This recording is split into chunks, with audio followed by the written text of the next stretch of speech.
How to earn 50,000 টাকা using media buying or any kind of skill? এইসব নিয়ে কথা বলে গেট এক্সাইটেড। পুরো বাংলাদেশে মনে হয় আমার থেকে আর রাফাত ভাই থেকে বেশি অ্যাপ্লিকেশনস কেউ পায় না। আমাদের দুজনের কাছে পুরো বাংলাদেশের সবচেয়ে বড় পুল অফ। আপনি এই পর্যন্ত হাজার হাজার সেলস কলস করছেন, কয়েকটা টিপস বলেন যেটা দিয়ে কোনো একটা সার্ভিস বা প্রোডাক্ট সেল করার জন্য খুবই ফোকাস করতে হয়। আমি ধরেন মাথায় চুল কিভাবে উঠে এই তেল আমি বিক্রি করবো। এখন যদি যার মাথায় অনেক চুল তার কাছে যদি আমি কলে যতই চেষ্টা করি কোনো লাভ নেই। সো আমার প্রি কোয়ালিফিকেশন থাকা লাগবে কার মাথায় চুল বেশি তার টাক বেশি বড়। ফলে আসার পর আমি যেটা ইউজ করি use an AI, it's called, এটা জাস্ট নোট নেয় না। সো ও নোট নেয় plus it's like a real time assistant. আরও দুইটা অ্যামেজিং ফিচার আছে এটার ভিতরে। একটা ফিচার হচ্ছে ফলো আপ কোয়েশ্চেন, সেটা শুনতে থাকে রিয়েল টাইম ওকে কথা বলতেছে। ধরেন আপনি একটু কোনো জায়গায় লস, আপনি জানেন না ওনাকে কি জিজ্ঞেস করবেন। সো ফলো আপ কোয়েশ্চেন বাটনটাতে ক্লিক করলো আপনাকে কোয়েশ্চেন দিয়ে 2-3 তো কোয়েশ্চেন আমাকে জিজ্ঞেস করতে পারো ডিপেন্ডিং ওর সাথে মাত্র কি কথা হয়েছে। রিয়েল টাইমে কিন্তু জিনিসটা হইতে থাকে। আর জিনিসটা আপনার উপরে ওভারলের মতো থাকে, তো তারা বোঝেন আসলে কি আছে। প্লাস এমন একটা ফিচার আছে আপনি স্ক্রিন শেয়ার করলে ওটা দেখা যায় না, জিনিসটা সামনে এসে গেলে আপনি দেখতে পারবেন।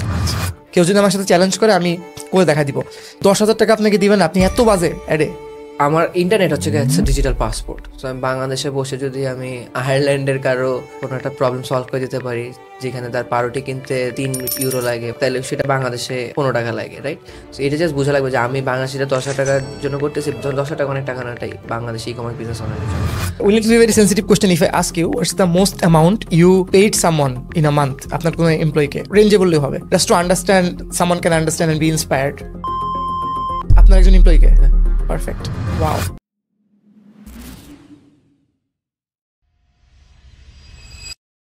So I made a post on LinkedIn যে আমার এলিট পারফর্মার পডকাস্টে কাদেরকে চান। সো ওইখানে সবচেয়ে বেশিবার মনে আপনার নাম মানুষজন সাজেস্ট করেছে। And then I ask my mentor যে sir what do you think Omar Sharif Ibne Hai. So I ask যে স্যার কাকে কাকে আনলে ভালো হবে। সো সেও আপনার নাম সবার আগে বলছে যে I think you two have many similarities. আমি জানি না এখনো কি similarities, you should definitely have a 1 hour conversation with him. So আমি আপনাকে যখন নক করছি আপনি খুবই তাড়াতাড়ি আমাকে রেসপন্স করছেন, থ্যাংক ইউ ফর দ্যাট। প্রথম কোয়েশ্চেন, আপনার লাইফে ওয়েন ওয়াজ দ্যাট মোমেন্ট যখন আপনার কাছে মনে হয়েছে যে আমি নীল নাফিস ঢাকাতে থাকি, আমি এখানে পড়াশোনা করতেছি, এটা করতেছি, ওটা করতেছি, but I can be someone, বা আমি যে কাজগুলো করতেছি এগুলো মানুষের জানা উচিত। ওই মোমেন্টটা কখন আসছে যে okay I am an outlier, বা আমি যেটা করবো হয়তো আমি মেবি একটা বিজনেস করবো, ওটা কখন মনে হয়েছিল লাইফে? আমার কাছে মনে হয় এমন কোনো একটা ইউরেকা মুভমেন্ট ছিল না আমার জন্য, যেদিন ধরেন আমি ভেবেছি যে না, I have two B different, I have to stand apart from the crowd. আমার জন্য যেটা হয়েছে, আই থিঙ্ক আমি একদমই ওভার থিঙ্কার না। আই থিঙ্ক আমি সব কিছুকে ওভার সিম্পলিফাই করে ফেলি। সো আমার কাছে ওই সময় মনে হয়েছিল যখন আমি কাজ শুরু করি বা ভিডিও বানাই যে I have to start doing something. So আমি এটা ভাবি না যে আমি কোনো একদিন কী হবো বা আমি আরেকজনের থেকে একটু ব্যতিক্রম হতে পারবো নাকি। তো শুরু করাটাই আমার মেইন গোল ছিল। এটা কত সালে? দুইটা টাইমলাইন ডিফারেন্ট। যখন আমি কাজ প্রথমে শুরু করি, আসলে কাজ শুরুটাও আসলে কি দিয়ে ডিফাইন করবো, যেদিন প্রথম এডিট করা শিখছি নাকি যেদিন প্রথম ডলার কামাইছি নাকি যেদিন প্রথম টাকা কামাইছি? যেদিন আপনি প্রথম এডিট করা শিখছেন। যেদিন প্রথম এডিট করা শিখছি ওই সময় আসলে টাকা কামানোর জন্য শিখিনি, just I like doing it. ভাই ব্রাদার ফ্রেন্ডরা মিলে বাইরে গেছে, মনে হয়েছে কয়েকটা মোবাইল দিয়ে ভিডিও করছে, এটা এডিট করে ইনস্টাগ্রামে ছাড়লে ভালো লাগবে। কত সাল? 17-18? হ্যাঁ, 2017-18 that would be the first যখন শুরু করেছি। বাট অ্যাগেন টাকা কামানোর জন্য শুরু করিনি, জাস্ট ছবি যেভাবে এডিট করে মানুষজন ইনস্টাগ্রামে পোস্ট করার জন্য এভাবে শুরু করেছি। 17-18 থেকে ওয়েন ওয়াজ দ্য টাইম যখন আপনি ফার্স্ট ডলার পেলেন বা টাকা পেলেন? ফার্স্ট টাকা পেয়েছি হয়তো বা 2019-এ। একটা বড় ভাই ছিল, তাদের ইউনিভার্সিটির একটা, তারা থাকে না অ্যাসাইনমেন্টের মধ্যে একটা টিভি অ্যাড করা লাগে ওবিসির মতো, ওটা একটা এডিট করে দিয়েছিলাম। ওটা ছিল ফার্স্ট টাকা। ফার্স্ট ডলার কাম হচ্ছে 2020 সালে, যখন করোনাতে বাসা থাকে। এখন মনে করি একটা ফ্রিল্যান্সিং করা লাগবে। এরপর ওই সময় 20 সালে টাকা কামাই ডলার ফার্স্ট।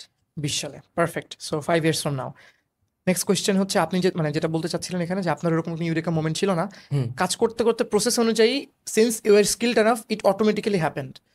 একটা সময় যে কথার কথা 2 সেন্স পডকাস্টে অনেক মানুষ দেখবেন কমেন্টে এখনো ভাবে যে মেবি দ্যাট 2 সেন্স পডকাস্টে নীল গিয়েছিল, অনেক মানুষ দেখেছিল, এই কারণে হয়তো নীল নাফিস এটা করছে।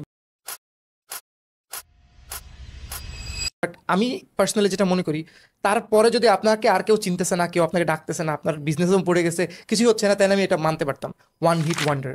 বাট ওইটার পরে they called you 2 times maybe, আরও একবার মনে হয় আরও। তারপরে আপনি আপনার বিজনেস আরও ওখান থেকে গ্রো হয়েছে, ইউ আর ডুইং বেটার, আপনি অনেক জায়গায় টক দিচ্ছেন, you are doing your own show and many things that you are doing working well. Do you believe যারা ধরেন ভালো করতো, ইভেন্চুয়ালি করতো, অ্যান্ড আমি আসলে এটা গুছাই বলতে পারলাম না, বাট মেন পয়েন্ট এরকম ছিল যে একটা জায়গাতে আমরা একটা প্ল্যাটফর্ম পাই, বাট আমার যদি নিজের স্কিল না থাকে তাহলে আসলে আমি কিছু করতে পারবো না। আসলে how do you see it actually? জিনিসটা কি, আমার ধরেন কন্টেন্টের সাথে আমার বিজনেস একদমই কোরিলেটেড না, কারণ আমি একটা ডিফারেন্ট মার্কেটই সার্ভ করি। হ্যাঁ, আর লোকাল মার্কেটে যে আমি ভিডিও বানাই এখন পর্যন্ত আই ডোন্ট, মানে অ্যাটলিস্ট এখন যখন ভিডিওটা বানাচ্ছি এখন পর্যন্ত আমার কোনো প্রোডাক্ট নাই। So I don't think both of them are correlated, দুইটাই পুরো আলাদা জিনিস। বিজনেসে যেটা হচ্ছে গিয়ে অবশ্যই আপনি যেটা বললেন, যদি কারোর ভিতরে সেই কোয়ালিটিসগুলো থাকে, যে স্কিলগুলো থাকে, অ্যাট সাম পয়েন্ট সেটা বের হবেই। ভিডিও বানানোর দিকে, কন্টেন্টের দিক থেকেও সেটা সেম। বাট আরো অনেক কিছু ফ্যাক্টর আছে। আসলে আপনি অনেক হার্ড ওয়ার্ক করছেন, অনেক চেষ্টা করছেন, তারপরেও কিছু সময় দেখা যাচ্ছে যে লাক আপনার ফেভার করা লাগে, আপনার টাইমিংটা প্রপার নাকি। যেমন আমি ধরেন আমার জন্য কন্টেন্ট বানানো ইজি, ফ্রিকশনলেস। আমার মতো আরো কয়েকজনের ভিডিও দেখা গেছে টু সেন্স অনেক হিট হয়েছে, কিন্তু অনেকের পার্সোনাল ব্র্যান্ডটা তো বড় হয় না, কারণ তাদের ধরেন এত ইনফ্রাস্ট্রাকচারটা রেডি ছিল না। এক্স্যাক্টলি। আমার জন্য রেডি ছিল কারণ কি, কারণ আমার ব্যবসায়ী এটা, ভিডিও এডিট করা, ডিস্ট্রিবিউশন, কন্টেন্ট আমার জন্য ব্যাটে বলে মিলে গেছে। এই জন্য আমার জন্য একটু ইজিয়ার ছিল। বাট তারপরও আরেকটা জিনিস যেটা, সেটা হচ্ছে গিয়ে জাস্ট এটা বললে ভুল হবে যে আসলে আমি জাস্ট অনেক চেষ্টা করে গেছি এই জন্য এটাই। আই থিঙ্ক লাক, টাইমিং সবকিছুর একটা ফ্যাক্টর আছে। আই থিঙ্ক সবাই কখনো কখনো লাকি হয়ে, you have to just keep doing it, and at some point দেখা যায় যখন you are lucky and if you work hard then as well, দুইটা একসাথে মিলে গেলে আসলে ছক্কা হয়। Perfect. So what did your first job taught you? আপনি যেই প্রথম রিমোট জবটা করতেন এডিটিং এর, আপনি যেটা বলছেন ইউ মেড ইভেন 85,000 টাকা উইথ দ্য জব, আপনি কোনো এক জায়গায় বলছিলেন। অন মাই গুড, মানে বেস্ট মান্থ বেস্ট $1,000, মান্থ। 1,000 সময় 82,000 থেকে 25,000 টাকা ছিল। এটা কিন্তু যারা অনেকদিন ধরে কাজ করতেছেন তারা জানবে, 2020-21 সালে কিন্তু it's was not that easy. 20 সালে ওইরকম টাইমই তো, তখন কিন্তু $1,000 ওয়াজ নট ইজি। এখন যেমন ইনফ্লেশনের কারণে অনেক মানুষই কিন্তু ধরেন যে যার স্যালারি ওই টাইমে 40-45 ছিল, সে এখন 90 থেকে 1 লাখ টাকা স্যালারি পাচ্ছে সেম কোম্পানিতেই, ইনফ্লেশনের কারণে। কিন্তু তখন কিন্তু was not easy. So what did you learn and also how was the experience ওই টাইমে বিদেশিদের সাথে কাজ করার কারণে?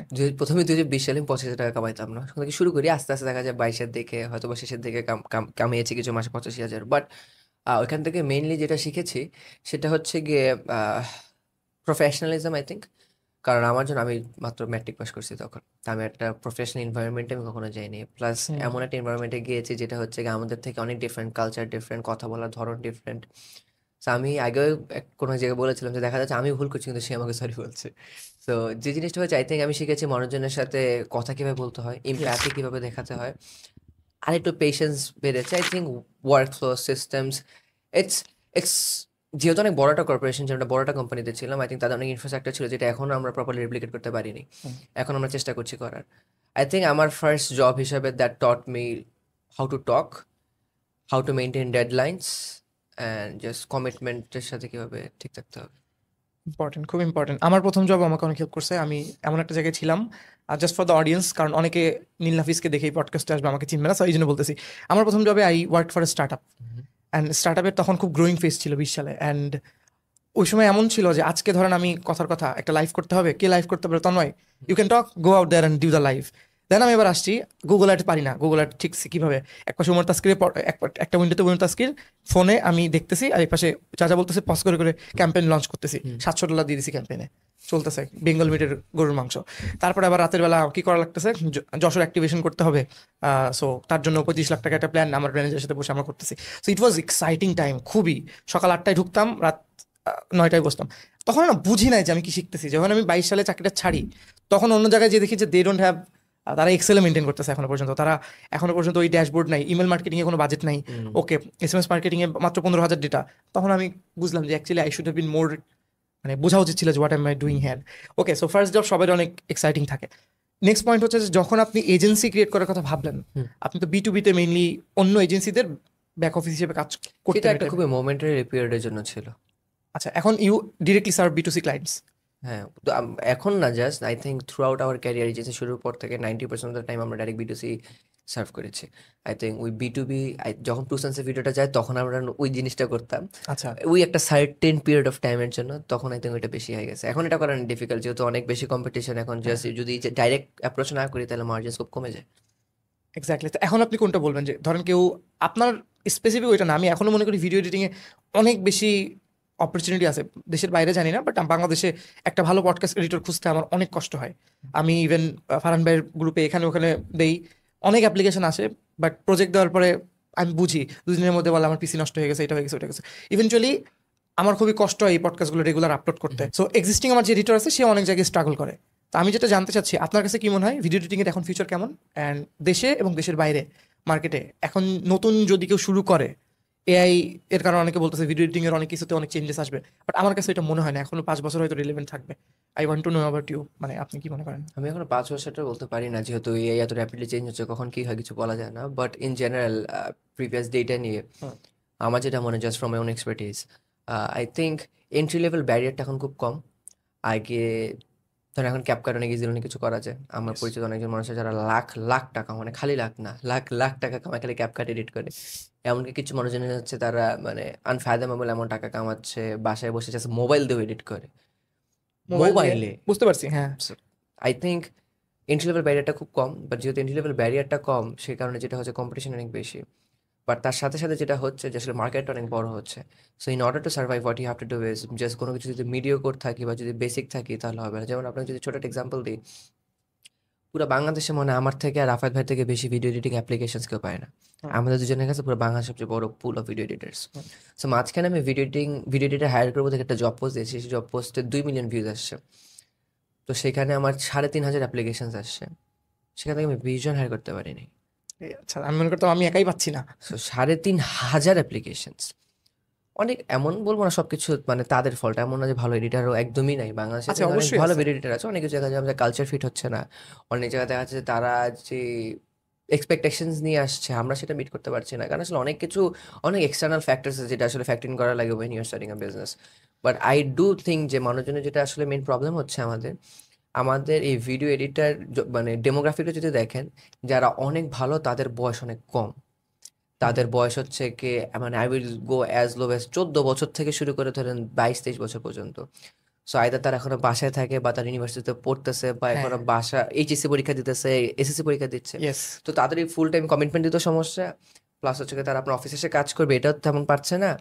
সো যদি দেখা যেত আমাদের তো 25 বছরের পরে ডেমোগ্রাফিকে যদি 25 থেকে ধরেন 35 বছরের ডেমোগ্রাফিটা যদি একটু এই পার্টিকুলার ফিল্ডে যদি এক্সপার্ট হতো, তাহলে একটু আমাদের জন্য বিজনেস ওয়াইজও স্কেল করতে একটু ইজিয়ার হতো, প্লাস লোকাল মার্কেটে অপরচুনিটিস বেশি হতো। কারণ দেখা যাচ্ছে সমস্যা যেটা হচ্ছে যারা একটু ফ্রম আওয়ার ওন এক্সপিরিয়েন্স, যারা একটু বয়স কম তারা একটু আরো বেশি এনথুজিয়াস্ট থাকে, True. তারা একটু পরপর ভিডিও দেখে, তারা তো ইজিলি কমফোর্টেবল, তাদের আই থিঙ্ক শিখার ইচ্ছার যে ব্যাপারটা ইগারনেসটা একটু বেশি। তো যেহেতু তারা অনেক বেশি থেকে তার অ্যাডাপ্টেবিলিটিটা তাদের একটু বেশি, যেন দেখা যায় তাদের কোয়ালিটি অলওয়েজ ইমপ্রুভ করতে থাকে, তাদের সাথে কাজ করে মজা বেশি। কিন্তু তাদের সমস্যা হবে এটা যে ভাই আজকে কালকে পরীক্ষা আছে, আজকে কাজ করতে পারবো না, আম্মু বকা দিচ্ছে, রাত 10টা বেজে গেছে। I am not blaming them, I think this is good যে তারা তো কম বয়সে কিছু শুরু করছে, চেষ্টা করছে। বাট এটাই আই থিঙ্ক আমাদের সমস্যা যে আরেকটু সময় লাগবে, একটু মার্কেটে একটু ম্যাচিউর হতে সময় লাগবে। কারণ 25 থেকে 35 বছর মানুষজন এটা করছে না, কারণ মার্কেটটা যেহেতু এত নতুন তারা আসলে এখনো বুঝতেছে না এটাকে সাস্টেনেবল ক্যারিয়ার প্যাথ নাকি। স্যার একটু Exactly. ম্যাচিউর হওয়া লাগবে মার্কেটটা। এটা একটা সমস্যা যে অ্যানালিসিস অফ প্যারালিসিস। যখন আমার মাথায় বেশি ইনফরমেশন থাকবে আমি হয়তো ভাববো অনেক বেশি যে এটা আসলে করবো কি করবো না। এটা কিন্তু দেখবেন আপনি যেটা বলছেন এক্স্যাক্টলি 100% এগ্রি উইথ ইউ যে একটু বয়স্ক যাদের মাথায় অনেক ইনফরমেশন আসছে তারা এটা বেশি চিন্তা করতে পারে। কোয়ালিটির ব্যাপারে যেটা বললেন, আমার এডিটরের কোয়ালিটিও আমার যে 8 মাস আগের ভিডিও যদি কেউ দেখে এখনকার দেখে সেম এডিটরই আছে, সে অনেক বেশি ইমপ্রুভ করেছে। কিন্তু ওই দ্য টাইম ডেডলাইন যে কবের মধ্যে চাই এটা নিয়ে ইস্যু হচ্ছে। আমি যেটা পার্সোনালি অ্যাজ আ এডিটর, যদি অনেক এডিটররা দেখবে এই ভিডিও, আমি যেটা পার্সোনালি দেখি সেটা হচ্ছে কি if you can do the story telling. আমার কাছে আসলে কত টেক্সট আসতেছে ওইটা আমার জন্য ইম্পর্টেন্ট না। একটা মানুষ দেখতে বসে সে যেটা দেখতেছে সেটা কি আদৌ সে পাচ্ছে কিনা। এবং এই জিনিসটা বাংলাদেশে আপনার ভিডিওতে অনেক দেখি, আমি নাফিস ভাইয়ের ভিডিওতে অনেক বেশি দেখি, যখন রিটেনশন এডিটও করে খুব বেশি টেক্সট দেয় না, বাট কখন আসলে ফেসটা আনতে হবে, কখন কোন ক্যামেরা সুইচ করতে হবে, তারপর কখন টেক্সটটা লাগবে। যেমন আমি অনেক সময় এই প্রবলেমটা ফেস করি। 1 নম্বর পয়েন্ট হচ্ছে এটা, 1 নম্বরটা না দিয়ে আমি ধরেন বলতেছি যে আমি গিয়েছিলাম এখানে, নিচে দেখে আমি গিয়েছিলাম এখানে, is not important. 1 number point হচ্ছে 1 নম্বর লেখা, ওইটা ইম্পর্টেন্ট। এই ব্যাপারটা একটা মানুষকে, যেই বলতেছেন 14 থেকে 20-এর মধ্যে অনেক ছেলে পেলে যারা হয়তো একটা ল্যাপটপ কিনে এডিটিং শুরু করে, স্টোরি টেলিং বোঝানো যায় কীভাবে, যে how two craft a story. আমি যেটা করি আমি বলি সেটা হচ্ছে, আমি কেসি নেস্টেডের পুরো দিয়ে বলি কি, just enjoy the vlogs when you are eating dinner and then tell me what did you understand. So what's your thing, আপনি কীভাবে শেখান আপনার টিমের লোকজনকে? আমরাও মানে এটা স্ট্রাগল করি মাঝে মাঝে যে আসলে কন্টেন্টটা বোঝা, যেহেতু আমাদের মতো আমরা মোস্টলি কাজ করি হচ্ছে এরকম এডুকেশনাল বা ইনফোটেনমেন্ট কন্টেন্টে, স্টোরি টেলিং টকিং এর ভিডিও, সেখানে স্টোরি টেলিং একটু কম, মোস্টলি কন্টেন্টটা বুঝে কোন পার্টটা কাট করা লাগবে, কোন জায়গা থেকে হচ্ছে অ্যাডিশনাল এলিমেন্টস অ্যাড করা লাগবে just to make it nice. I think এটাই যে কন্টেন্ট বোঝা। আর যেটা আমরা ইউজুয়ালি করি যে কেসি নেস্টেডের ভিডিওটা could be a good base, মাঝে মাঝে একটু হার্ড হতে পারে, যেহেতু একটু ডিফারেন্ট জনরা, একটু সময় লাগতে পারে এটা আসলে প্রসেস করে এটাকে ট্রান্সলেট করার। আমাদের জাস্ট ইজি ওয়ে, আমি যেটা বারবার বলি যে ভালো গান গায় তার অনেক গান শোনা লাগে, যে ভালো ছবি আঁকে তার অনেক ছবি দেখা লাগে। সো কেউ যদি ভালো ভিডিও এডিট করতে চায় তার অনেক ভিডিও দেখা লাগবে, আর ভিডিওতে আসলে কি বলছে সেটা বোঝা লাগবে। সো যদি আমি না বুঝি আসলে আমি তাহলে কাজ করতে পারবো না। সো জাস্ট অনেক পার্ট আছে ফ্যাটি পার্টস ভিডিওতে, সেটা কাট করে ফেলে দেওয়া লাগে। So, এই কোন পার্টটা ফ্যাটি এটা বোঝার জন্য আমার 20টা ভিডিও দেখা লাগবে, ওটার সাথে আমি কম্পেয়ার করে দেখতে পারি আচ্ছা এই ভিডিওটা ভালো ছিল, এই ভিডিওটা খারাপ, কারণ এই পার্ট এই ভিডিওতে থাকলে থাকতো না। সেই কম্প্যারিজন করার জন্য ইউনিট ডেটা। সো আমি যদি অনেকগুলো ভিডিও না দেখে আমার ডেটা থাকবে না। সো ওয়ে জাস্ট একটা যে অনেক রেপুটেশন লাগবে, যে জিম করে যেরকম অনেক ডাম্বেল মারা লাগে এরপরে চেঞ্জেস দেখা যায় এরকম। সো অনেকগুলো ভিডিওস দেখা লাগবে, অনেক রিসার্চ করা লাগবে, অনেক ভেগ ওয়ে টু মানে ট্যালেন্ট।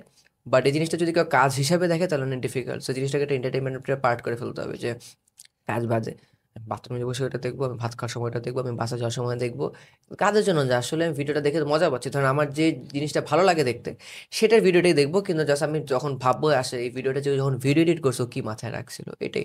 যদি আমার প্রোডাক্টিভিটি নিয়ে ভালো লাগে প্রোডাক্টিভিটি ভিডিও দেখবো, যদি আমার ওয়ার্কআউট করতে ভালো লাগে ওয়ার্কআউটে টকিং এর ভিডিওস দেখবো। জাস্ট এডিটের সময় মাথা রাখতে হবে কীভাবে, দেখার সময় মাথা রাখতে হবে কীভাবে এডিট করতেছে। As long as you keep that in mind, I think আস্তে আস্তে আস্তে আস্তে over time you will see the progressional change. Automatically এটা জেনারেট করতে পারতেছে। এটা সো ট্রু। আমার পডকাস্ট ভালো লাগে অনেক আগে থেকে, 18-19 সাল থেকে। আমি তখন তাদের পডকাস্ট শুনতাম, টিম ফেরিসের পডকাস্ট শুনতাম। তখন আমি জো রোগান তখনও ডিসকভার করে পারি নাই। টিম ফেরিসের পডকাস্ট শুনতাম, টনি রবিন্সের 2 ঘন্টার বিভিন্ন মোটিভেশনাল এগুলো শুনতাম। ছোট আমার যখন একটা হেডফোন ছিল, আমি রানিং করতাম সকালে, আমি এগুলো শুনতাম, ভালো লাগতো, মনে করতাম অনেক কিছু জেনে গেছি। দেন আমি যখন কাজ করতে আসলাম তখন বুঝলাম যে অ্যাকচুয়ালি টেকনিক্যাল স্কিলও ইম্পর্টেন্ট। তারপর আমি পডকাস্ট দেখা বন্ধ করে দিলাম, আমি টেকনিক্যাল স্কিলের দিকে বেশি গেলাম, যে কনভার্জন এপিআই কেমনি সেট আপ করে, এটা করে, এটা করে, মিডিয়া ব্যাঙে যা যা আছে সব। এখন it's kind of mix of both, দুইটাই শোনা লাগে। যেমন রিসেন্টলি টু সেন্স পডকাস্টের ওমর স্যারের ভিডিওটা আসছে 1 ঘন্টা 34 মিনিট। আমি পাঠাতে যাচ্ছিলাম তাড়াতাড়ি, আমি এটা 1.5x স্পিডে দেখে বাই দ্য টাইম আমি আসছি দেখে ফেলছি অলরেডি। আমার ওইটার জায়গায় অনেক এমন মানুষ আছে, আমার client, that guy will pay me money, but ওনার কথার স্টাইল আমার পছন্দ না, আমি ওনার অডিও শুনি নাই। একবারে বসে ভাই ভাইয়া আমি না রেকর্ডিং, আমি রাতের বেলা আপনাকে রেসপন্স করছি, রাতের বেলা সবগুলো শুনে কফি খেয়ে প্রপারলি শুনে ওনাকে আমি বলছি হাই ভাইয়া this can be done done done done done.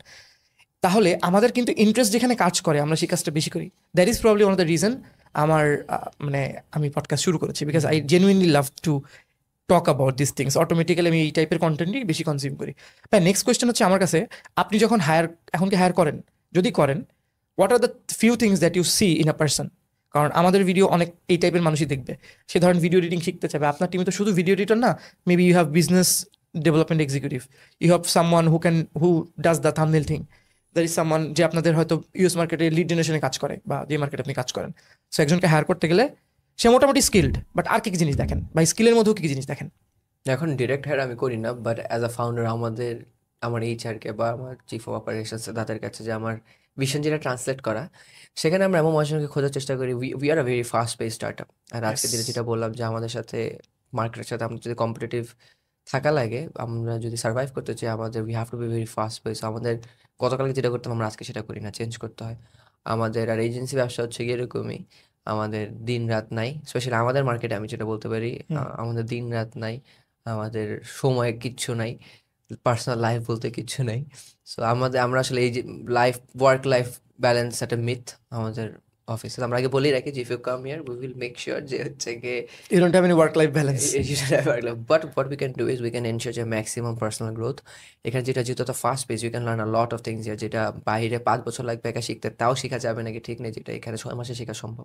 100% I agree. কারণ এখানে এত কোলাবোরেটিভ একটা এনভায়রনমেন্ট আমাদের এখানে, প্লাস যেটা বললাম এত ফাস্ট পেজ যে you learn things very fast. So I think just যে জিনিসগুলো আমরা দেখি যে তাদের ভিশনকে আমাদের সাথে অ্যালাইন নাকি, আমরা দেখি তারা আসলে কতটা ডেডিকেটেড, তারা আসলে এই ওয়ার্ক প্রেশারটা নিতে পারবে নাকি, তাদের ওই গ্রোয়িং মাইন্ডসেটটা আছে নাকি, তারা আসলে কতটা hungry and desperate for success.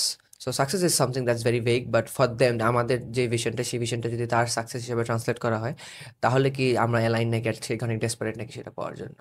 এটা আমি একটু সহজে বুঝাইছি। হোয়াট হি সেইং ইজ, উনি যেই মার্কেটে সার্ভ করে সেখানে ইউএস মার্কেটে টাকা আছে, অনেক ডলারে ইনকাম করা যায়। সো ইউএস মার্কেটে টাকা ধরার জন্য একটা বাংলাদেশের নীলাভিস যখন চেষ্টা করতেছে, ভিয়েতনামের মেবি আরেকজন চেষ্টা করতেছে, অন্য এক দেশে আরেকজন চেষ্টা করছে, সবচেয়ে বড় কম্পিটিশন ইন্ডিয়া থেকে প্রচুর মানুষ চেষ্টা করতেছে। সো আমরা যদি আসলে অন আওয়ার এজেস না থাকি তাহলে অন্য কেউ ওই ক্লায়েন্টটা নিয়ে চলে যাবে, ইটস ভেরি ডিফিকাল্ট। এক্স্যাক্টলি। কারণ এটা আমি আজকে প্রথমবার শেয়ার করতেছি, I am also trying to create something in Germany. আমাদের একটা শপিফাই ডেভেলপার একটা ভাই আছেন, ওনার একটা আমার নিজেরই একটা ক্লায়েন্ট আছে জার্মান। সে আমাদের কাছে এত পছন্দ করছে তার গুগল অ্যাডস, যে উনি বলতেছে যে okay I think what you do is very good, so what about we create something together. So ও আবার খুবই পাবলিক স্পিকার টাইপের মানুষ। কেমন বললো, কার সাথে এক্সাম্পল দেওয়া যায়, maybe he is like someone Rafat Akib ভাই, সবার সাথে মিশতে পছন্দ করে, হি ইজ ভেরি গুড কমিউনিকেশনে। উনি যাচ্ছে, ওনাকে দিয়ে ওয়েবসাইট ডেভেলপমেন্টের কাজ করবে, he will do the sales in Germany, we will make sure the Google ads and Facebook ads and media buying thing. We already created the website and everything. তো এখন এইখানে আমাদের যদি ওই কম্পিটিটিভ অ্যাডভান্টেজটা না থাকতো তাহলে কিন্তু আমি জীবনেও আমার time since I mean growing phase বাংলাদেশে আমি কিন্তু এটা করতে চাইতাম না। সো ওইটাই আসলে বলার চেষ্টা করতেছি। নেক্সট ভাই আমার যেটা জানার, আপনার অফিসের ছবি অনেক ভাইরাল হয়েছে, সো এটা আপনি কোথাও বলেন না এখনো পর্যন্ত। Let's talk about it for a minute. So কখন আপনার মনে হলো আগের অফিস ছাড়বেন, বা নাকি কাজ বাড়ছে বলে এটাতে শিফট করছেন, নাকি it was your dream to have an office like that? কারণ প্রথমে তো আপনি রিমোটলি কাজ করতেন। So what is all about? অফিসে বানাতে অনেক কষ্ট হয়েছে, ইন্টেরিয়ার ডিজাইনে রাখি নাই, পিন্টারেস্ট থেকে বের করে করে নিজে নিজে করছি যত টাকা বাঁচানো যায় সেটার জন্য। Plus I think this is something that is very special to me, the office. আমার দেখা গেছে অফিস বানানোর পরে আমি প্রথমে 1 মাস বাসায় 2 দিন ঘুমাইছি। তো আমার বাসা হচ্ছে গিয়ে আমার অফিস থেকে 1 মিনিট ওয়াকিং ডিস্টেন্স, এত কাছে, কিন্তু আমি 1 মাস বাসায় যাইনি। আমার বাসা আমি পুরোটা রিনোভেট করছি অফিসের পরে, কিন্তু তা আমি বাসায় ঘুমাইনি, অফিসে ঘুমাইছি। আমার অফিসে ছোট একটা আমি খাট বানিয়েছি, একটা চিপা রুমের মধ্যে, আমি সেখানে ঘুমাইছি। প্রথমে 1 মাস খাটও ছিল না, প্রথমে আমি সোফায় ঘুমাইছি একটা চাদর দিয়ে, because it was that special for me. আমার মন ভরতেছিল না, যতই তাকাই ততই ভালো লাগতেছে। সো আই থিঙ্ক অফিস যেটা ছিল চেঞ্জ করেছি, কারণ আমাদের মানুষজন বেশি হয়ে গেছিলো, মানুষজন আটতে পারতেছিল। Good problem to have. আমাদের বাথরুমে যাওয়ার জন্য লাইন ধরে দাঁড়া থাকা লাগতেছিল, মানুষজন উজু করতে গেলে আরেকজন মানুষ বাথরুমে যেতে পারছে না, কেউ ভাত খেলে সে হাত ধুতে পারতেছে না। তো দেখা গেছে আমাদের আসলে লজিস্টিক্যালি আমরা ইট wasn't just making sense. Plus এত কনজেস্টেড হয়ে গেলে এরকম ক্রিয়েটিভ কাজকর্ম যদি একজনের ঘাড়ের উপর একজন বসে থাকে, কাজ করা যাচ্ছে না। সব দিক দিয়ে মিলেই দেখা যাচ্ছিল যে we outgrew the space. So we had to move to near office. আমাদের পুরনো অফিস আপাতত টেম্পোরারি অফ, বাট এখন এই অফিসে ছাড়ি নাই, যেহেতু বরাবর এক্সপ্যান্ড করলো যেন আবার we can come back here, আর এখানে যেন আর কিছু মানুষ বসাতে পারি। So how is the environment? নতুন সবাই অফিসে হ্যাপি? Amazing amazing. রাত 3টা 4টা 5টা যে সময় যান দেখবেন অফিসে কেউ না কেউ আছে যে ফিফা খেলতেছে। গ্রেট, মানুষজন মজা পাচ্ছে। সো অ্যাজ আ ফাউন্ডার যখন আপনি এটা দেখেন, অ্যান্ড আসলে আমি অনেক বেশি আইডিয়ালিস্টিক ভাবে কথা বলতে পছন্দ করি না, যে okay I am making sure they are getting sale, এইসব না, মানে overall you doing good, how does it make you feel as a person? Doing good in the sense like যে ওকে ঠিক আছে, এরা আসছে, they are working, they are getting paid on the right time, they are learning from you, you are growing, what is the feeling? I think that's a very difficult question ভাইয়া। ইয়া, আমার কাছে মনে হয় যেহেতু আমি অনেক ওভার সিম্পলিফাই করি সব কিছু, আর আমি অলওয়েজ অন দ্য গো, যেহেতু আমি ওভার কমপ্লিকেট করি না, so I just believe in doing things. So যেহেতু আমি always on the go, I am doing something, I don't think I get the time to stop, pause and reflect যে আসলে how do I feel. I think আলহামদুলিল্লাহ I am very happy and grateful যে I think আমি যা যা চিন্তা করিনি আল্লাহ আমাকে তা দিছে, তার চেয়ে বেশি দিয়েছে।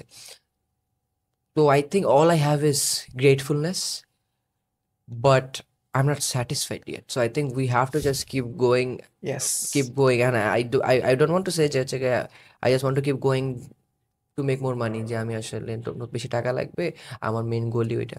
আইডিয়ালি ডেফিনেটলি বেশি টাকা যদি কেউ পায়, who would not like it? But আস্তে আস্তে দেখা যাচ্ছে যে আমি ইমাজিন করে কথা, আমার জন্য বলেন না যে আইডিয়ালি 5 বছর পর নিজেকে কোথায় দেখেন, 10 বছর পর নিজেকে কোথায় দেখেন। আমি যে আইডিয়াল সিনিয়র যে এমন একটা, আই ডোন্ট থিঙ্ক আমি কাজ করা যদি বন্ধ করে দিই I will be happy. I think that is what validates me, এই জিনিসটা হচ্ছে আমাকে খুশি করে। আচ্ছা, বাট আই থিঙ্ক এমন কোনোটা কাজ করতে চাই আমি, বা কাজ এভাবে করতে চাই এমন একটা পয়েন্টে লাইফে যখন টাকার জন্য কাজ করবো না, নিজের জন্য কাজ করবো বা ইম্প্যাক্টের জন্য কাজ করবো। তো ওইটাই আসলে গোল, এত টাকা কামাইতে হবে যেন টাকার জন্য আর কাজ করা না লাগে, অন্য কাজ মানে নিজের শান্তির জন্য যেন কাজ করতে পারি। আমার কাছে এই ব্যাপারটা মনে হয় যে যখন আপনি সার্ভাইভেলের চিন্তা কম করে কাজ করেন, দুইটা different school of thought, but অনেক সময় হয় যে আমার যখন something is on the line, some people become more motivated. But ওই স্টেজটা পার হওয়ার পরে যখন আপনি you are just doing that for the art, ওইটা কিন্তু মানুষের অ্যাকচুয়াল ভেতরের অনেক কিছু বের করে ফেলে, তারা অনেক ভালো কাজ করতে পারবে। এটা আসলে it's interesting, যেমন আমি এরকম যখন আমার কোনো কিছু লাইনে থাকে, যখন আমি একটু প্রেশারে থাকি, যখন একটু প্যারায় থাকি, I think I perform better.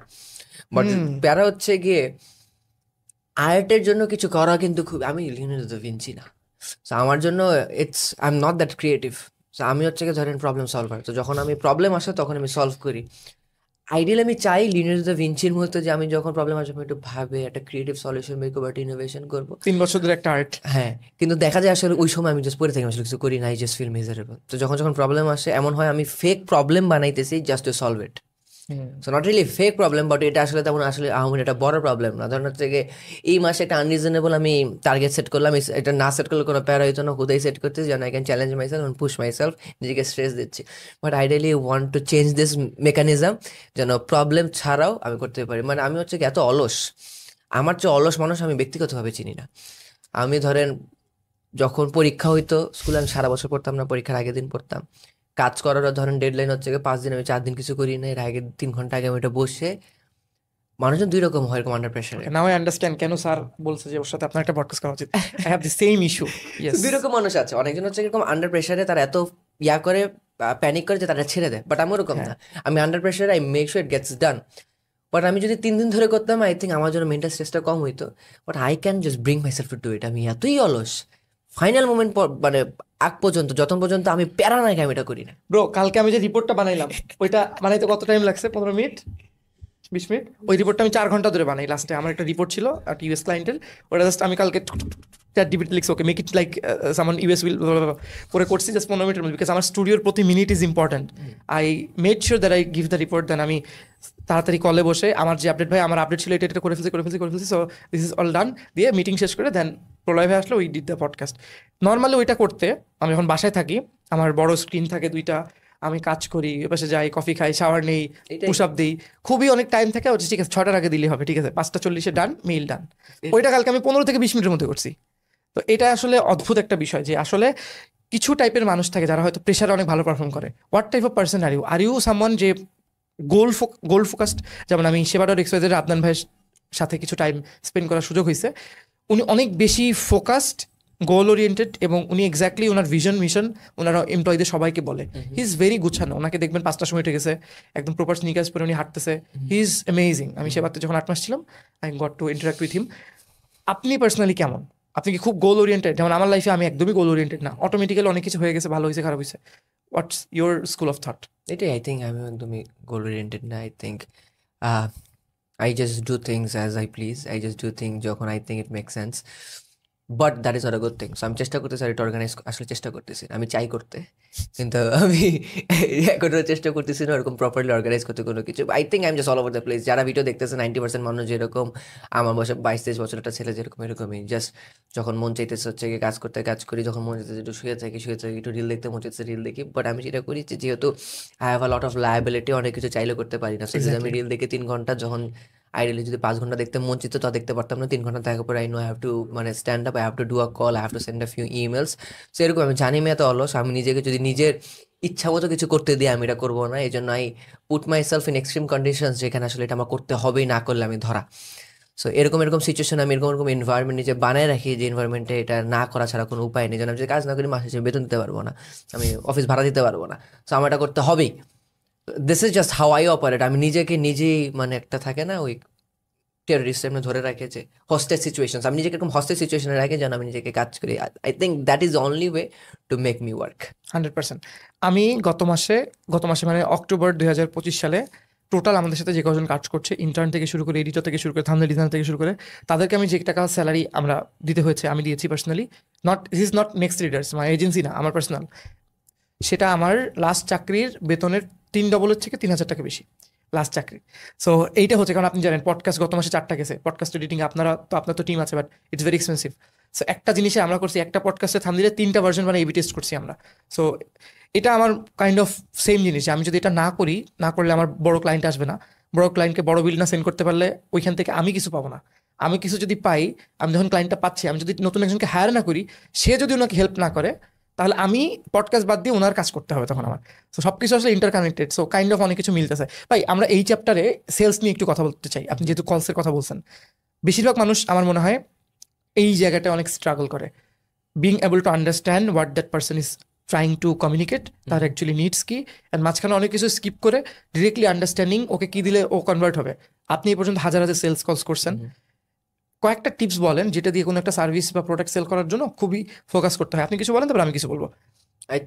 অনেক টেকনিক্যাল হয়ে যাবে, নো প্রবলেম।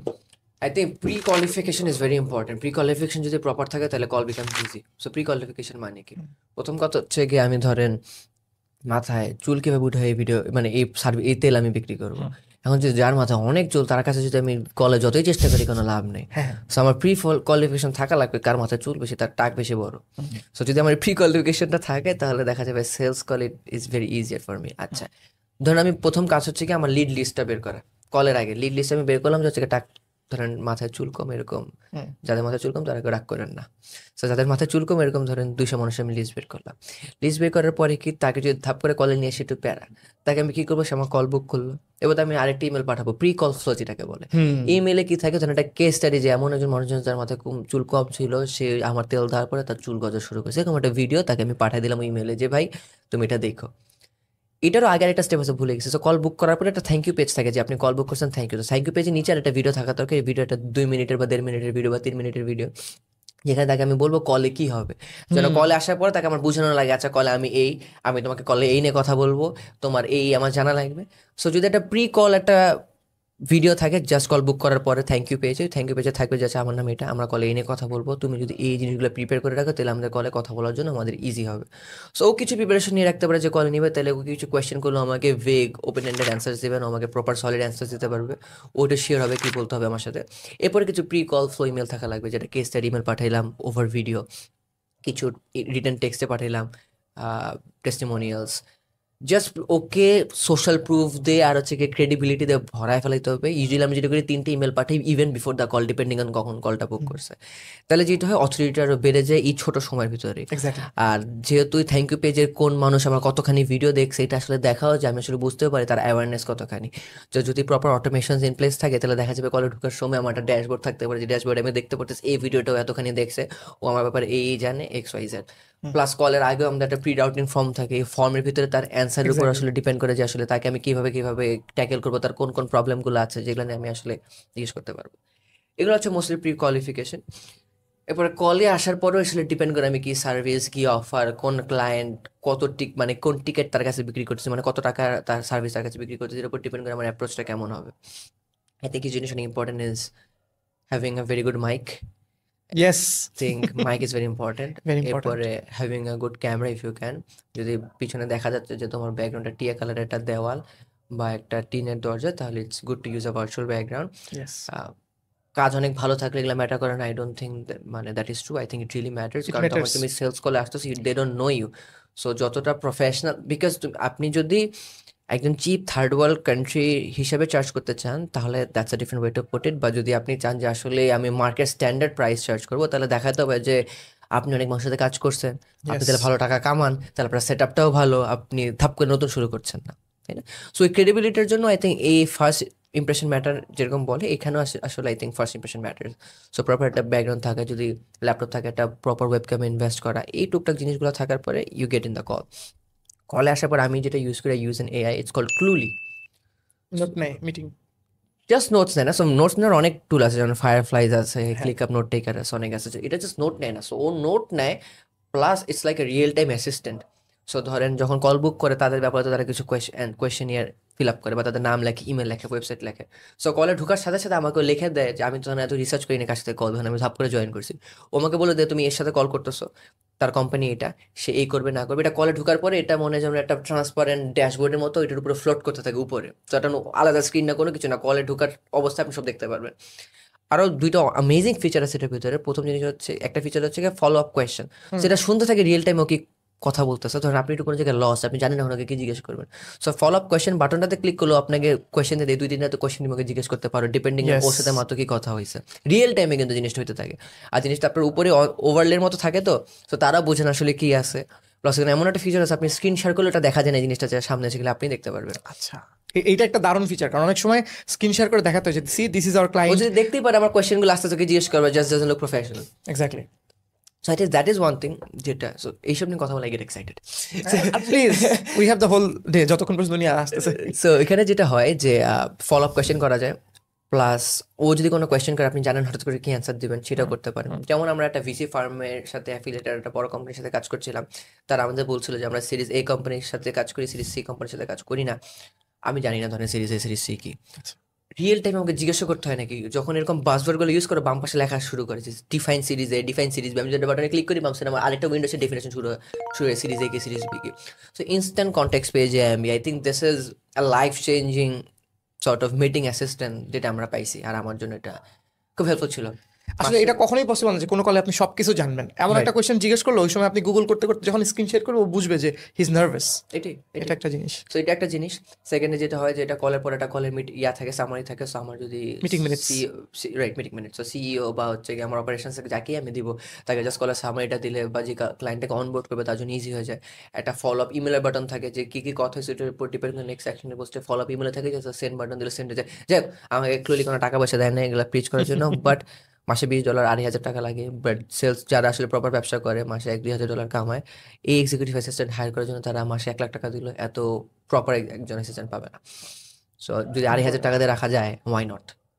হ্যাঁ। আমার এটা এখন একটা অনেকগুলো জিনিস এরকম বলেন না। টার্গেট, মানে কি বলে, আমার এরকম অনেকগুলো টুলে সাবস্ক্রিপশন নেওয়া আছে। চ্যাট জিপিটি আছে, জেমিনি আছে, তারপর হচ্ছে আপনার ক্যানভা আছে, তারপর ক্যাপকাট আছে, তারপর আরো কি যেন আছে মনে নেই। So it helps, it overall helps. I think so too. আমি কালকে আমার গাড়িতে আছে আমার প্যাডটা, কালকে আমি হিসাব করতেছিলাম সাবস্ক্রিপশন আমাদের মাসে খরচ হয়, আমাদের মাসে $1,280 খরচ হয়ে যায় সাবস্ক্রিপশন। $1,280 $1,280 সাবস্ক্রিপশন কালকে বসে বসে সব লিখছি। So I think we invest. So 1200, এটা আমি চেষ্টা করছিলাম কমানোর জন্য, 1,000 আনা যায় নাকি, কিছু আননেসেসারি আছে, but I think it really helps. I think $1,280 যদি আমি এমপ্লয়ীদের রিপ্লেস করতে চাইতাম, আরও 10x লাগতো আমার, বাট 5x লাগতো। এটা আরেকটা যেটা বলছিলাম, যেহেতু আমরা সেলস কলের কথা বলতেছিলাম, আমাদের কিছু প্রসেস আছে, কিছু স্ক্রিপ্ট আছে। আই থিঙ্ক যারা সেলস কলে যায় ম্যাক্সিমাম মানুষ, আমরা যেটা ভুল করি, আমরা জাস্ট ফ্রি স্টাইল করি, যে ঢুকি, আচ্ছা কি অবস্থা ভাই, আমার মন যেরকম সেরকম। আমি ওটা আগে করতাম। এটাতে যেটা হয়, যেদিন আসলে সবসময় I don't perform at my best, yes. দেখা যায় যে কিছু সময় ব্রেন কাজ করতেছে না, কিছু সময় আমি just lost, it just doesn't মানে অলওয়েজ ওয়ার্ক। সো এটা এবং যদি অনেক সময়, সরি টু ইন্টারাপ্ট, অনেক সময় যেটা হয় কলের ওই পাশের যে মানুষটা, সে যদি ইন্ট্রোভার্ট হয় আরো ডিফিকাল্ট হয় আপনার জন্য, কারণ সে নিজে থেকে কথা বলতেছে না। অ্যান্ড আপনি যদি অতিরিক্ত কোয়েশ্চেন করেন, তখন সে বিরক্ত হয়ে যেতে পারে, যে we need someone who can understand, so the thing is we need this, এরকম বলে কিন্তু অনেকেই।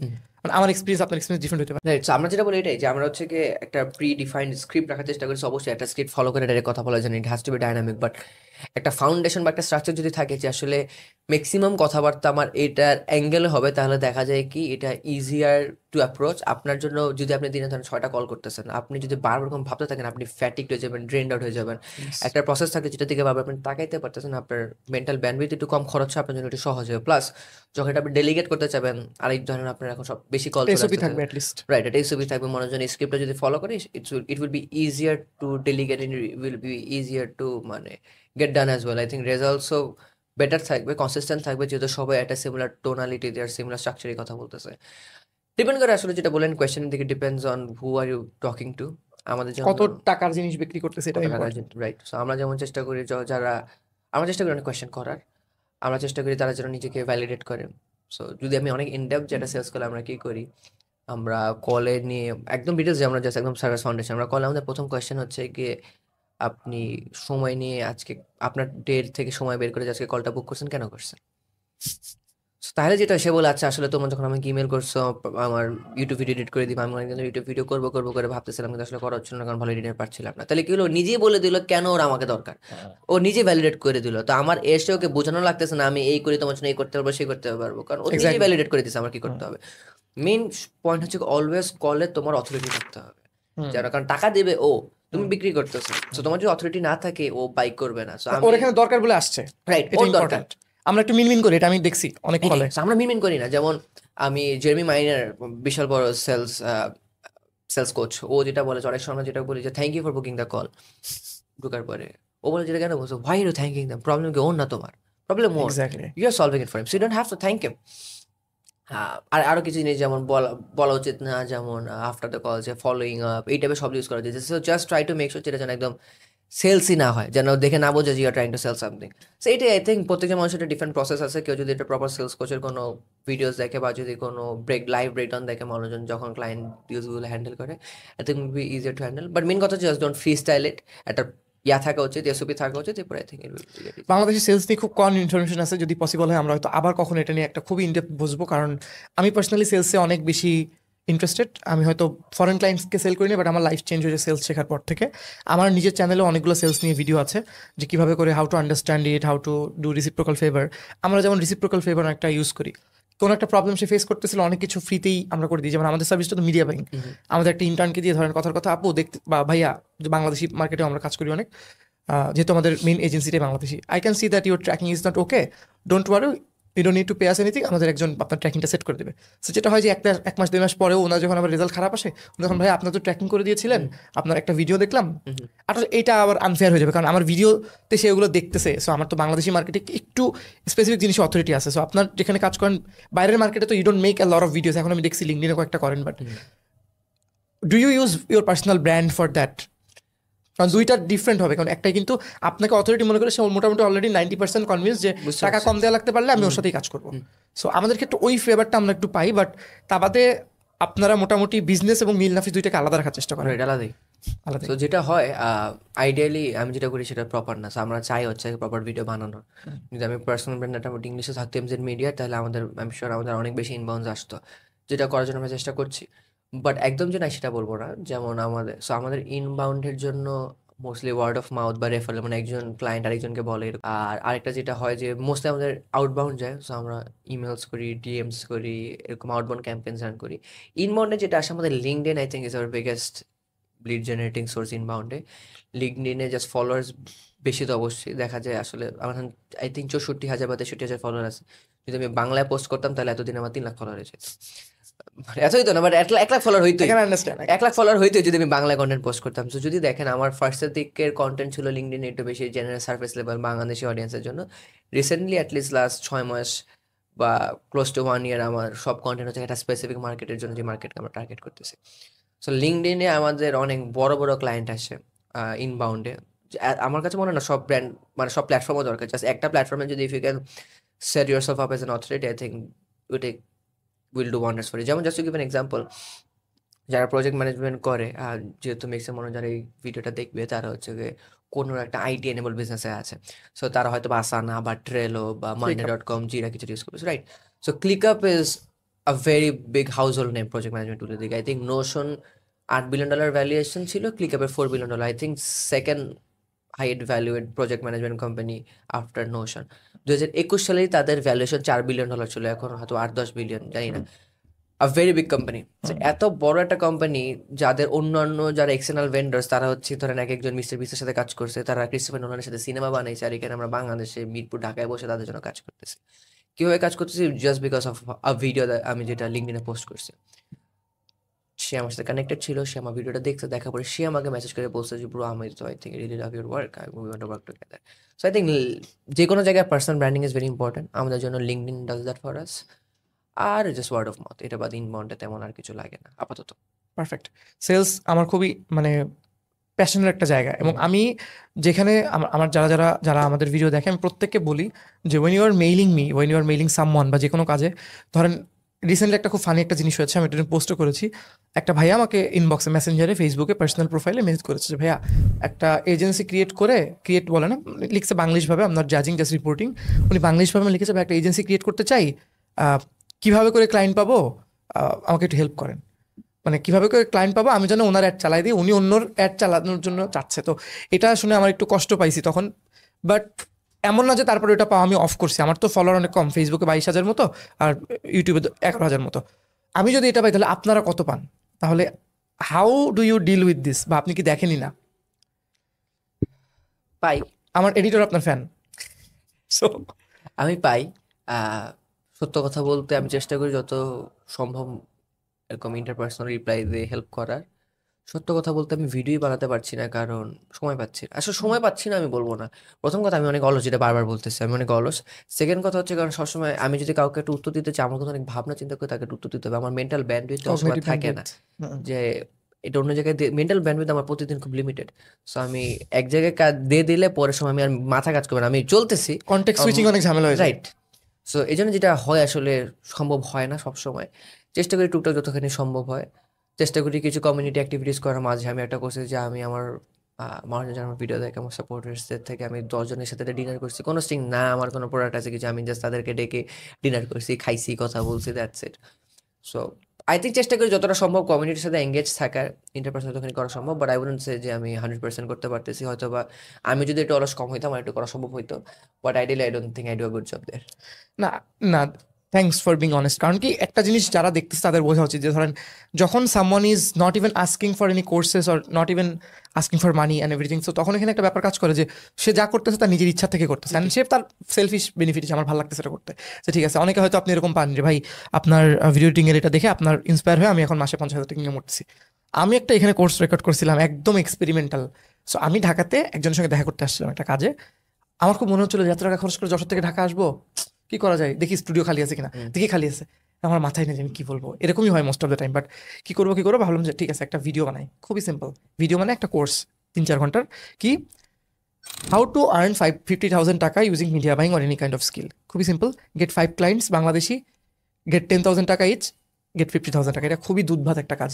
কেউ যদি আমার সাথে চ্যালেঞ্জ করে আমি করে দেখা দিব, কিছুই না। আপনি খালি যদি টাকা না থাকে প্রথমে বিভিন্ন ই ক্যাবের গ্রুপ, এখানে যে অ্যান্ড্রুম এটা চেঞ্জের পর তো এটা হয়েছে, আপনাদের এটা করা উচিত, এরকম 20টা যদি আপনি লেখেন, বিভিন্ন ফিমেল গ্রুপ আছে যারা হচ্ছে ফিমেল অন্টারপ্রেনাররা থাকে, এরকম আপনি 10,000 টাকা আপনাকে দিবেন, আপনি এত বাজে অ্যাডে, এটা তো আসলে কোনো কথা না। 5টা ক্লায়েন্ট পাইলে দিনে বেশি সময় লাগবে না, 3-4 ঘন্টায় 5টা ক্লায়েন্ট ম্যানেজ করা যায়। Video editing is a thing যেখানে আপনার অ্যাক্টিভলি কাজ করে ডেলিভার করতে হবে। মিডিয়া বাইং ওরকম না, you create the campaign once, you understand things, আপনি ক্রিয়েটিভ মাঝে মাঝে রিফ্রেশ করেন, প্রতিদিন একটা update, hi seems like the campaign is doing good, okay এরকম আপডেট দিতে থাকেন, আর আপনার কিচ্ছু করতে হবে না। আমাদের যে জার্মান ক্লায়েন্টের কথা বললাম, উই চার্জ হিম, ভালো চার্জ করি, এখানে বলতে যাচ্ছি না, বাট ওর লাস্ট 1 মাসে আমি যদি বলি 26 মিনিট টাইম দিছি আমি হয়তো সর্বোচ্চ। আমি জাস্ট দেখছি কয়েকটা জায়গায় প্রবলেম হয়েছে, আমি আমাদের যে সিরাজ, যে আমাদের international Siraj, I think now you should create a top of the funnel demand gen campaign, that's it, আর কিচ্ছু না। ও 1178 ইউরো মতো এই মাসে ও রেভিনিউ করছে, সোলো ফাউন্ডার, ও নিজেই জার্মানিতে ডেলিভারি করে। সো মিডিয়া বাইংয়ে এই সুযোগটা আছে, বা এরকম টাইপের কাজে অনেক সুযোগ আছে এরকম। আচ্ছা তাই বলে এই না যে কেউ মিডিয়া বাইংয়ে চলে আসেন এটা শুনে, বাট সুযোগ আছে এটা বলতেছি। সো এটা খুবই ইম্পর্টেন্ট টু আন্ডারস্ট্যান্ড আমার কাছে মনে হয়। What do you think? I think the same, bro. You have to just understand যে আমি কি করতেছি, আর you have to see যে আমার কোন জায়গাটা করে মজা লাগে, ওই স্কিল সেটটা কোন মানুষের মানে সাহায্য হবে, এবার দেখা যাবে কোন মানুষটার ওই সাহায্যতে আমাকে যে টাকা দিবে সেই টাকা তার জন্য দিতে অনেক সহজ, আর আমার জন্য অনেক মজা ওই টাকাটা পাইতে, মানে ওই টাকাটা আমার জন্য অনেক বেশি। তো মজার মানে it's the most simplified way to think about it. যে আমি বাংলাদেশে, ইটস লাইক আমার ইন্টারনেট হচ্ছে ডিজিটাল পাসপোর্ট। সো আমি বাংলাদেশে বসে যদি আমি আয়ারল্যান্ডের কারো কোনো একটা প্রবলেম সলভ করে দিতে পারি, যেখানে তার পাউরুটি কিনতে 3 ইউরো লাগে বা পাউন্ড লাগে, যেটি তারা ইউজ 15 করে, টাকা আমার। হ্যাঁ, যেটা তাহলে সেটা বাংলাদেশে 15 টাকা লাগে, রাইট? সো এটা জাস্ট বোঝা লাগবে যে আমি বাংলাদেশিটা 10,000 টাকার জন্য করতেছি, 10,000 টাকা অনেক টাকা না, এটাই বাংলাদেশি ই কমার্স বিজনেস ওনারের জন্য। সিমিলারলি একটা হয়তো বা আয়ারল্যান্ডে এমন একটা মার্কেট যেটা আমরা কাজ করছি, ফার্নিচার ওনাদের সাথে কাজ করতেছি, তাদের জন্য ধরেন মাসে 1 লাখ টাকা অনেক টাকা না। জাস্ট মেইন কথা হচ্ছে যে আয়ারল্যান্ডের মানুষ যে ফার্নিচারের দোকানের মালিক, সে তোমাকে বিশ্বাস করবে কিনা। সো এটা বিশ্বাস করার জন্য জাস্ট আমি অনেক ভালো মিডিয়া বাইং করতে পারি তাইলেই হবে না, আমি কি নিজেকে প্রপারলি প্রেজেন্ট করতে পারছি নাকি, তার কাছেও কি যাইতে পারতেছি নাকি, মানে আমার সার্ভিস অনেক ভালো, আমি অনেক স্মার্ট, কিন্তু সে যদি নাই জানে আমি এক্সিস্ট করি, তাহলে আমাকে সে কাজ দিবে কিভাবে? সো অ্যাক্টিভলি এদের কন্টেন্ট বানাইতে হবে, বা অ্যাক্টিভলি মানুষজনকে মেসেজ করতে হবে, অ্যাক্টিভলি মানে লিড জেনারেশন প্রসেস এমন একটা প্রসেস যেটা যদি কোনো গিভেন পয়েন্টে বন্ধ হয়ে থাকে, তাহলে কোনো এক সময় কোনো একদিন মানে ইউ উইল ফিল যে আসলে আমি বাড়ি খাচ্ছি। মানে যদি বিজনেসের অনেক ভালো অবস্থা হয়, যে আমার টার্গেট ছিল মাসে 2 লাখ টাকা কামানো, আমি মাসে 10 লাখ টাকা কামাচ্ছি, তারপর লিড জেনারেশন বন্ধ করা যাবে, অ্যাকুইজিশন অফ করা যাবে, অ্যাকুইজিশন অফ করা যাবে না। Acquisition should be an ongoing process. আরেকটা জিনিস যেটা আমি শিখছি, যদি কেউ বিজনেস একটু বড় হয়ে যায়, 2-4 জন মানুষ থাকে, এটা আমি আইমান ভাইয়ের কাছ থেকে শিখছি, সরি এটা আমি শিখছি হচ্ছে ইলিয়াস ভাইয়ের কাছ থেকে, পাঠাওয়ের ফাউন্ডার। হায়ারিং এমন একটা জিনিস যেটা কখনো বন্ধ হচ্ছে না। সো মাসে 30 দিন হায়ারিং চলা উচিত। আপনি কাউকে নিবেন নাকি নিবেন না পরের বিষয়, আপনার পাইপলাইনে থাকলো যে একজন যদি চলে যায় তাহলে finding better talents, right? So অনেক সময় হয়তো বেটার ট্যালেন্ট আছে, কিন্তু আপনি তাকে, যেহেতু আপনি খুঁজতেছিলেন না, আপনি কাউকে রিপ্লেস করতে পারছেন না এই কারণে। So I think hiring should be an ongoing process and client acquisition as well, মানে দুই দিকটা, অপারেশনসের দিক থেকেও আবার অ্যাকুইজিশনের দিক থেকেও, দুই দিকে আই থিঙ্ক এই প্রসেসটা should be ongoing, you should never stop. Those of you are watching, I am currently looking for a very good video editor, একজন না বেশ কয়েকজন। আমি প্রজেক্ট বেসিসে কাজ করবো, খুব ভালো যদি হয় আমরা 3 মাস পরে হয়তো we can do full time as well, so remotely of course. এটা গেল। আর যারা এই পর্যন্ত দেখছেন, উনি যে কথাটা বললো যে একটা জিনিসের দাম এখানে এত, বিদেশে এত, জাস্ট কমেন্ট করেন ডিজিটাল আরবিট্রাজ, এটা করলে হচ্ছে। সো আমরা মোটামুটি শেষে চলে আসি, আমি আর বেশি কিছু জিজ্ঞেস করবো না, কারণ এটাতে অনেক ইনডেপথ যাওয়া যায়, বাট আমাদের আজকে আমরা না যাই। লাস্ট কোয়েশ্চেন হচ্ছে, do you have any virtual assistant, বা ডু ইউ হ্যাভ পিপল যারা আপনার অনেকগুলো কাজ ম্যানেজ করে, নাকি আপনিও এই জিনিসটাতে আছে যে ওকে যতক্ষণে দেবো আমি করে ফেলতে পারবো? না, আমি এরকম ইয়াতে নাই। আমি চেষ্টা করি যতটা, অ্যাটলিস্ট লেটলি আমি চেষ্টা করি যতটা পারি ডেলিগেট করার, যেন আমি জাস্ট চিন্তা করতে পারি। প্রথম দিকে অনেক স্ট্রাগল করতাম, বাট আই থিঙ্ক স্লোলি অনেক ইজিয়ার হচ্ছে, কারণ I think next level leader আমরা অনেকজন বানায় ফেলছে, পারফেক্ট। অনেকজন মানুষজন চলে এসেছে যারা এখন আমাকে বোঝা শুরু করছে। সো এরকম মানুষজন একজন যে চলে গেলে এখন বাড়ি খেয়ে যাবো, যেহেতু অনেক মানুষজন আমাকে একটু একটু করে বুঝতেছে, কেউ একজন চলে গেলে সে টেম্পোরারি সাবস্টিটিউট করতে পারবে, যতদিন একজন নতুন মানুষ এসে সে আবার ওইটা তাকে বুঝাই দিবে। সো আই থিঙ্ক আমরা অনেকটা সেটা করতে পেরেছি এখন। ভার্চুয়াল অ্যাসিস্ট্যান্ট আমি বিশ্বাসী, মানে আমি পার্সোনালি বিশ্বাসী না, কারণ হচ্ছে আই থিঙ্ক আমার ব্রেনটা এখন এভাবে অপারেট করে যে আমি কাজ নিব হচ্ছে কি অনলাইনে, কাজ করাবো আমি সরাসরি। কারণ যেহেতু আমার পুরো ওয়ার্কফ্লোটাই এরকম হয়ে গেছে, আমি চাইলে ধরুন আমাদের ওয়েবসাইট ডিজাইনার হচ্ছে কি রিমোটলি কাজ করে আমার সাথে, So আমার ওকে একটা ফিডব্যাক দিতে 7 দিন সময় লাগে, কারণ আমার ব্রেনটা এভাবে কাজই করে না যে আমাকে ফিডব্যাক দিতে হবে। আমি যখন ক্লায়েন্ট থেকে ফিডব্যাক নিতে পারি, I am being a hypocrite, but this is just আমার যেটা এত বছর ধরে ওয়ার্কফ্লো এরকম হয়ে গেছে, আমি জাস্ট এভাবে ফাংশন করি, যে মোবাইলে দেখি কাজ আছে, মুখে বলি এই ওইটা তো করতে হবে, ওইটা কই। So I have assistants, I have executive assistants, I have second level managers, I have senior level managers, but পুরাটাই আমার in person, virtual কেউ নাই। Okay, will it be a very sensitive question if I ask you what's the most amount you paid someone in a month? আপনার কোনো এমপ্লয়িকে রেঞ্জে বললেও হবে, just to understand, someone can understand and be inspired. 6 আপনি figures. আপনি pay Six করছেন figures. 6 figures আপনার একজন এমপ্লয়িকে? Perfect, wow, that's the scenario you want. Okay, আপনি যদি এখন এই পর্যন্ত আসছেন, কয়েকজনকে আপনি ফলো, মানে এমন কয়েকজনকে আপনি ফলো করেন যাদেরকে ভিডিও আসলে অ্যাক্টিভলি আপনি সেভ করে রাখেন, বা মনে হয় ওয়ার্কলেটের পরে আমি দেখবো, যখন গাড়ি চালাবো পেছনে বসবো, বা ধরেন আমি কোথাও ট্যুরে যাচ্ছি আমি তখন এই পডকাস্টটা দেখবো, এমন কি কি শোজ আছে যেগুলো আমি লিস্ট ডাউন করে দিব, হয়তো অন্যরাও দেখতে পারে? এখন ইওর ইনফরমেশন সোর্স। এখন যেটা হয়ে গেছে, এমন না ভিডিও দেখি না, এরকম বড় কোনো ক্রিয়েটর নেই যে হচ্ছে ধরেন ধরা বাঁধা তার ভিডিও আসলে আমি দেখি। এখন বেশি দেখি হচ্ছে যে নিশ ক্রিয়েটর, যার ফলোয়ার ধরেন একটা টেকনিক্যাল জিনিস শিখতে চাই, নেট অটোমেশন কেমন করতে, সাবস্ক্রাইবার 3200টা, সেই ভিডিও দেখছি, আমি পুরো ভিডিও দেখে আরো 4টা ভিডিও দেখে আমার কাছে মজা লাগছে। বাট যদি এরকম বড় কোনো ক্রিয়েটারে একজনই আছে, আমি একজন সবচেয়ে বড় ফ্যান বাই অ্যালেক্স হরমোজি, এখন সব ভিডিও দেখি না, পুরো পার্টিকুলার কোনো কিছু আমি স্ট্রাগল করলে আমি সার্চ দিয়ে ওই জিনিসটা লেগে যে how to have a better sales process hyphen Alex Hormozi, এবং ওর যদি কোনো রিলেটেড ভিডিও থাকে আমি পুরান আর্কাইভে ওই ভিডিওটা দেখি। আর যেটা হয় এখন, I think I take mostly inspirations from people in my network instead of creators. ধরেন আমি কোনো জায়গায় একটু কন্টেন্ট প্ল্যান করতে পেরে রাখাচ্ছি, আমি কনস্ট্যান্টলি কন্টেন্ট পোস্ট করতে পারছি না, ধরেন আমি আইমান ভাইকে কল দিলাম বা ফারহান ভাইকে কল দিলাম, সো আমার জন্য একটু ইজিয়ার হয়ে গেছে, আমি একটু স্পয়েলড হয়ে গেছি।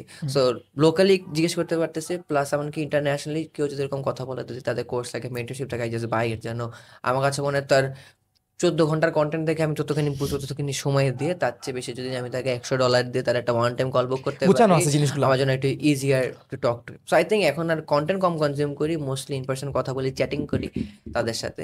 আই থিঙ্ক আমার অ্যাট সাম পয়েন্ট যখন আমার শুরুর দিকে টাকা কম ছিল, তখন আমার জন্য that was the best way. আস্তে আস্তে তখন, এখন অনেক টাকা হয় নাই, বাট তখন হচ্ছে একটু বেশি হয়েছে, যখন আমার কাছে মনে হচ্ছে 14 ঘন্টা দেখার আমার ধৈর্য হচ্ছে না, তার সাথে উল্টা কথা বলা আমার জন্য ফাস্টার, আর আমার ব্যবসার এই পয়েন্টে আমার ভেলোসিটি স্পিড অনেক বেশি ইম্পর্টেন্ট, তাড়াতাড়ি কাজ করার, এক্সিকিউশন করা আর কি।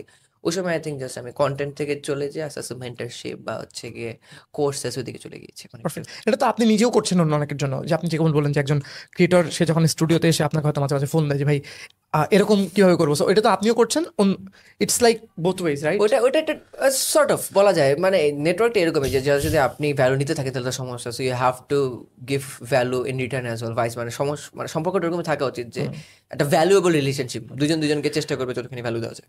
ভেরি শর্টের এক্সাম্পল, ধরেন এখন আমার যখন ভিডিও টিডিও লাগবে, আমি হয়তো আপনাকে নক করতে পারছি, ভাই আপনার তো অনেক রিচ আউট করে, can you please suggest me some, এটা আপনার ধরেন মনে হলো যে আপনার ওয়েবসাইটের ট্র্যাকিং নিয়ে ইস্যু হচ্ছে, আপনি আমাকে ইজিলি বলতে, হাই ভাই একটু চেক করে দেখেন তো এটা কিভাবে সলভ করা যায়, এভাবে করেই তো জিনিসটা হয়।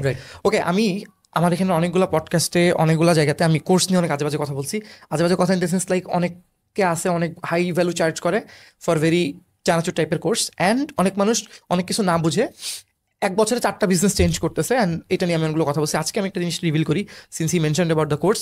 আমি নিজে 2023 সালে আমার চাকরির টাকা জমায় 35,000 টাকার কোর্স কিনছি, আর আমি এখনো পর্যন্ত ওই কোর্সে আপগ্রেড করছি নতুন টু আন্ডারস্ট্যান্ড। সে তখন এখন নতুন এনএটি নিয়ে অনেক কিছু নিয়ে করতেছে, আমি কোর্সের নাম বলবো না, প্রমোট করবো না। আমি এমন কোর্স করছি যেই কোর্সের দাম হচ্ছে 12,000 টাকা, আমি 2023 সালে 24 সালে কিনছি ওই কোর্স, এখনও আমি ওটা যদি আপগ্রেড করতে পারলে আমি আপগ্রেড করবো। So courses are not bad, it's just কার কখন লাগবে এটা বোঝা, অ্যান্ড ওই ব্রেনটুকু থাকা যে আমার অলরেডি ফাউন্ডেশন আছে and to upgrade, so I can definitely buy something that will save my time, যেটা আমি ঘাটায় ঘাটায় শিখতাম। সো কোর্স নিয়ে আমার এইটা হচ্ছে overall thought process. He also shared his. So those of you are watching, আপনাদের যদি আরো কোনো কোয়েশ্চেন থাকে you guys can give in the comments below. And মোটামুটি আমরা আজকের এটা শেষ করতেছি। And definitely I can promise আমরা হয়তো নেক্সট ইয়ার হইলেও উইল ডু অ্যানাদার, অ্যান্ড যেখানে আমরা সেলস নিয়ে আরো ইন ডেপথে যাবো। অ্যান্ড সেলস নিয়ে আমার এখানেই এই জায়গাতে আরো অনেকগুলো রেকর্ড করা আছে, আমার চ্যানেলে আপনারা দেখতে পারেন। ভাই is there anything else that you want to teach us overall, বা কোনো সাজেশন বা এআই নিয়ে তো আমি ইচ্ছা করে ধরি নাই, বিকজ অন্য যেখানে আপনি পডকাস্টে যাবেন সব আপনাকে এআই নিয়ে জিজ্ঞেস করবে, এই জন্য আমি ইচ্ছা করে এটা স্কিপ করছি। বাট তারপরেও আপনি নিজে থেকে কোনো কিছু শেয়ার করতে চান কিনা? না, আই থিঙ্ক আমার তেমন কোনো কিছু নাই ডিফারেন্ট কিছু বলার মতো, বাট জাস্ট সামারাইজ এভরিথিং আমি বলবো যে কেউ যদি এই মার্কেটে ভালো করতে চায়, নতুন হোক পুরান হোক, যেটা বলছিলেন AI is very important, but besides AI just adaptability in general important. So just সব কিছুতে দেখতে হবে, চোখ কান খোলা রাখতে হবে। আই থিঙ্ক এখন ওই যে বলতো না টি শেপড, ওরকম হওয়া লাগবে যে জাস্ট কেউ ভিডিও এডিট করতে পারলো না, তার একটু বোঝা দরকার ভাইব কোড কীভাবে করে, যেন সে কখনো অন্য সেক্টরের কাজ যদি করতে চায় যেন করতে পারে, বা যেন তার নিজের একটা ল্যান্ডিং পেজ মানুষের জন্য বানাতে পারে। সে যদি নিজে অ্যাড বানায়, সে যদি চেষ্টা করে যে হচ্ছে ওইটা থেকে আরও বেটার ডেটা নিবে, ভাইব কোড করে, সে যদি কিছু একটা কাস্টম কোনো একটা ফর্ম বানাতে চায়, সে ফর্ম যেন যা করা দরকার সেটা করতে হবে। সব কিছুর অ্যাটলিস্ট সার্ফেস লেভেল নলেজ থাকা দরকার, যেন কাজের দিকে তো সাহায্য করবে, প্লাস মানুষের সাথে যেন 1 ঘন্টা কথা বলতে পারে যে কোনো টপিকের উপরে। সো আই থিঙ্ক আরেকটু general across the board information থাকা উচিত সবার, যেন অ্যাডাপ্টেবিলিটি বেটার হয়। That's it. Do you know আমার ভিডিওর বিরলগুলো আমি জেনারেট করে দিই, মাই এডিটর ডিড নট, মানে এডিটর মানে ওরা জানতো না ওইভাবে করে কীভাবে ই করতে হয়। তারপর ধরেন অনেকগুলো এরকম ব্যাপার আছে, যেমন আমি একটা ছেলের সাথে কাজ করতাম থাম্বনেল ডিজাইনার। সো আমার অনেকগুলো ভিডিওর থাম্বনেইলে আমার এআই সেল বানানো হয়েছে, কারণ আমি তো অত বেশি মডেলের মতো পোস্ট দিতে পারিনি। ও বলতেছে ভাইয়া আপনি একটু আমাকে কোনো জায়গা থেকে জেনারেট করে দেন, আমি বাদ বাকি টুক করে দিচ্ছি, মানে ও শুধু টেক্সটের কাজ পারে। তখন যেটা হয়েছে, we ended up finding another guy for thumbnail যে রিচ আউট করছিল। আমি ওকে আমাদের ভার্চুয়াল অ্যাসিস্ট্যান্টকে দিছি, বলছি আপনি ইন্টারভিউ নেন। ইন্টারভিউ নিয়ে মনে হয়েছে ছেলেটা হাম্বল, অনেক ইয়াং, ওর বয়স এরকম 15-16 বছর, অ্যান্ড ও এখন আমাদের সব থাম্বনেইলগুলো করতেছে। সো এখান থেকে নীল ভাই যেটা বলছে 100% true.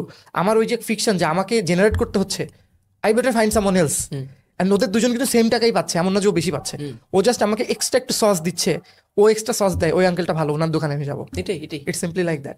So those of you are watching, এটা তাহলে কমেন্ট করেন যারা এই পর্যন্ত দেখছেন digital arbitrage. And thanks for your time ভাই, আপনি অনেক কুইক নোটিসে আসছেন। আর কিছু বলার নেই। নো ওয়ারিস, থ্যাংক ইউ ভাই।